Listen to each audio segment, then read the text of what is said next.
Kung ayaw mo nang maging poor this 2024 and you're looking for ways na pwedeng kumita ka kahit nasa bahay lang, then this video series is for you, so keep on watching.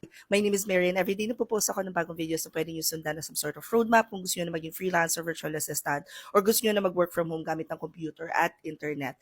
And for this particular series, I want to make it a little more exciting. At higit sa lahat, gusto ko mas juicy para lalo nyong masabi na hulog ako ng technology. What I want to do kasi, last year, we focused on freelancing alone. Like, ang pinakang hashtag nga natin is Freelancer na Midis 2023 at ang daming nag-join doon ha. Hanggang sa, siguro mga bandang October na may mahabol pa din. Ang na-realize ko is that bukod sa pagiging freelancer, hindi lang naman kasi yun yung kabuhayan ko.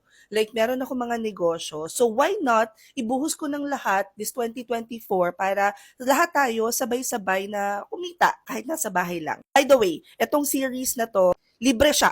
As in, promise, wala kayong babayaran. Libre siya. Ang hinihingi ko lang is isa, commitment. Pangalawa, i-document nyo yung journey nyo. Kasi yun yung isang bagay na I think I myself am lacking. Na laging tuwing magsisimula ako ng isang bagay, tuwing may road bumps, biglang parang hindi para sa akin to. Pero ngayon, I'm more than committed. And bukod pa doon, sana dinocument ko yung journey ko para pwede ko sanang i-share sa inyo. But anyway, without further ado, sapat na yung introduction na yan. Ang haba na yan. Let's do task number 1. Guys, just a heads up nga pala. Itong video na to, this is a short form video. I'll try to make it as short as possible. However, kung gusto nyo ng mas mahabang version, ina-upload ko siya every single day din sa YouTube. So starting today, nakapag-premiere na tayo ng first video. And the task number 1 is goal setting, inbox, and email management. So magsisimula ulit tayo sa pinakang simula. Una, isiset natin yung goals natin. Ano nga ba yung gusto mong ma-achieve for 2024? Binigyan ko kayo doon ng as in one specific guide, ano yung tinatawag natin na build. Kasi lagi kong tinuturo to sa mga mentees ko, like do something good for your body, to do something good for yourself, do something good for your investment, do something good for your loved ones, and do something good for your self-development. So yung limang yon. Also, after that, pinakita ko kung paano kung sineset yung schedule ko sa calendar. Very simple lang naman siya. So, eto guys yung wallpaper ko and mapapansin niyo dito sa wallpaper ko, nandyan na talaga yung pinakang goals ko for the whole year. And then, breakdown ko siya into weekly tasks para hindi mahirap para sa akin na mag-keep up. If you wanna create something similar, punta na lang kayo dito sa Canva pagkatapos type kayo ng wallpaper. It will open yung iba't ibang templates na pwede ninyong gamitin.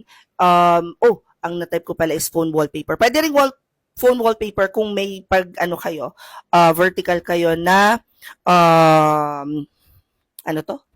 na monitor. At pwede, ang kagandahan nito, pwede nyo rin siyang i-download para pwede nyo siyang gamitin sa phone nyo. Pero kung ang monitor ninyo is yung kagaya nitong isa kong monitor, which is yung paganito, pwede nyo namang i-type computer wallpaper.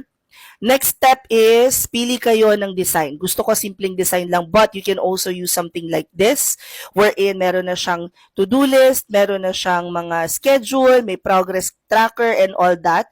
Click on Customize Template. Pagkatapos, bubuksan na niya yung pinakang sample. Now, sa top side, pwede nyong i-customize yung shape at yung size niyan. Pagka gusto nyo ng maganda at high quality, I highly recommend gawin yung 3,840 by 2160 yung size niya.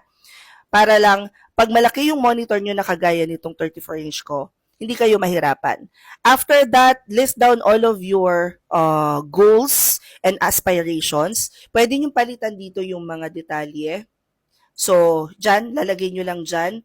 Or, if you guys wanna get a similar copy or meron kayong mga questions about paano ba mag-create ng wallpaper, pumunta na lang kayo sa YouTube ko at i-comment nyo doon. Next, once you guys have all of your goals listed, nagawa nyo na siyang wallpaper, punta na kayo sa Google Calendar ninyo. So, open lang kayo ng new tab ng Google, pagkatapos dito sa pinakantaas, hanapin nyo lang calendar.